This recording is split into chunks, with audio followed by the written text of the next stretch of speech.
It may surprise you, but anything, and I do mean literally anything, can be made into a business. And I'm going to talk about that in this video.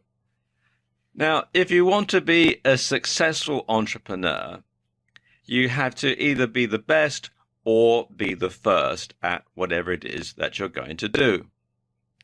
Being first to offer some sort of product or service, of course, depends on your ability to spot the needs or wants for those goods or services. So you need to take a good look around you. You need to be in touch with what's going on, and you need to be able to spot the opportunities. And that means never giving up on thinking that anything can be made into a business. Where there's a want or a need to be filled, there's a business opportunity. And this can be in anything. It can be in something that you've discovered in your working life. It can be in a hobby. It can be in a pastime. It can be something that you've seen when you've been out and about. It can be something that you've read in the newspaper or magazine or seen on TV. There's all sorts of opportunities around. You just need to zone in on the right one and something that you can do, a service or a product that you can offer. Now, of course, being best depends on your ability to see what someone else is doing and then figuring out a way to do it better, cheaper, faster, more profitably, more efficiently, or quite frankly, all of the above. So you just need to improve on something that's already there, and you need to there's the old saying, if you can build a better mousetrap, the world will beat a path to your door. Now let's look at some examples of people who've been able to do something either first or better than other people.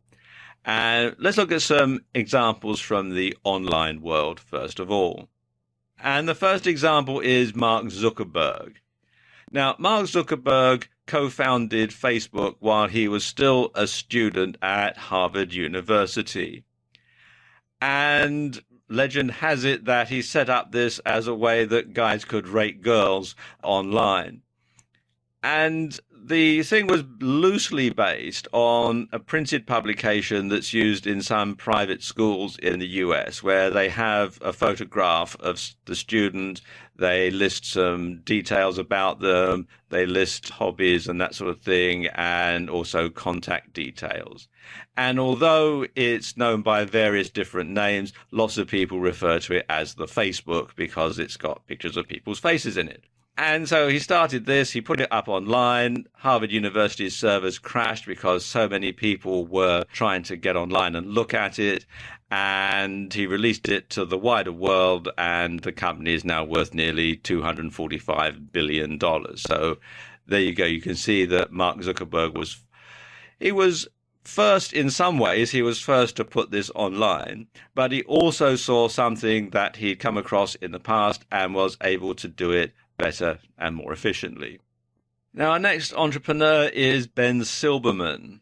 Ben Silbermann co-founded Pinterest, and this grew out of a childhood love of collecting things. He used to collect all sorts of stuff when he was a boy, and he figured that if you could collect things online and put them into, or collect things on your smartphone and post them on a website, then that would be something that you could share with other people without them having to actually physically turn up at your house and look at your collections. So that's how he came up with the idea for Pinterest, and they turned it into an app, and as they say, the rest is history. So you can see how he took a hobby and turned it into a business, and of course, a very successful business. Then there's Arianna Huffington.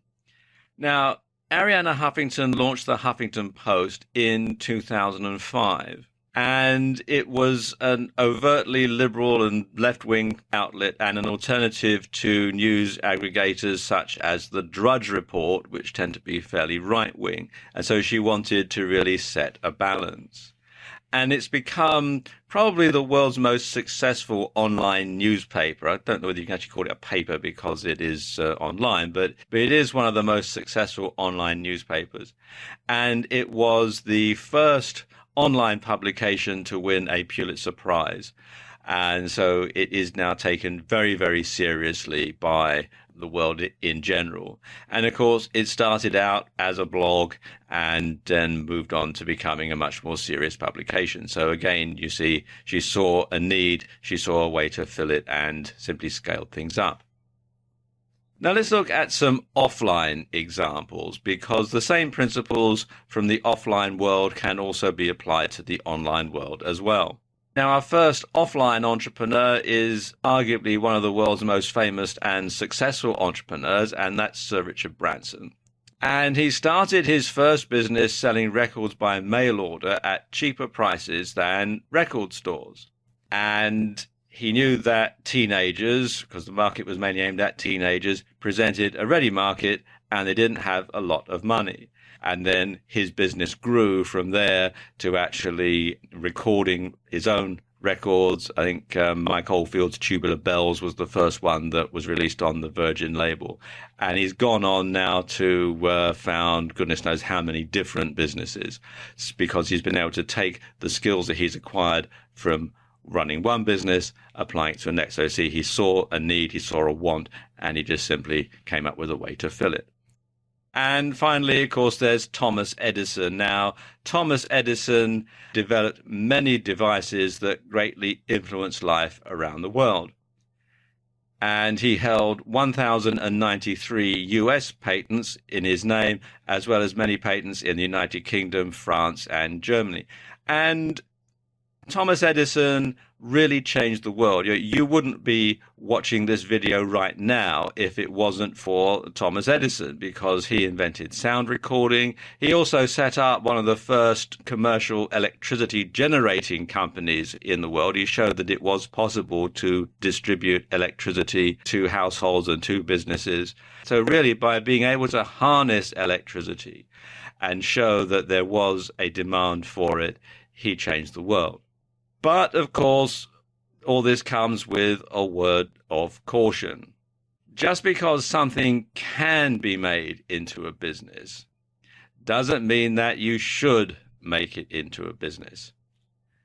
You should be aware of the laws that hold true over your location of your business, as there may be some lesser known rules that preclude your business opportunity. So just because you can buy, say, pharmaceuticals in one country over the counter that's only available on prescription in another country doesn't mean that you should set yourself up as the pharmaceutical import-export business, because that might get you into a lot of trouble.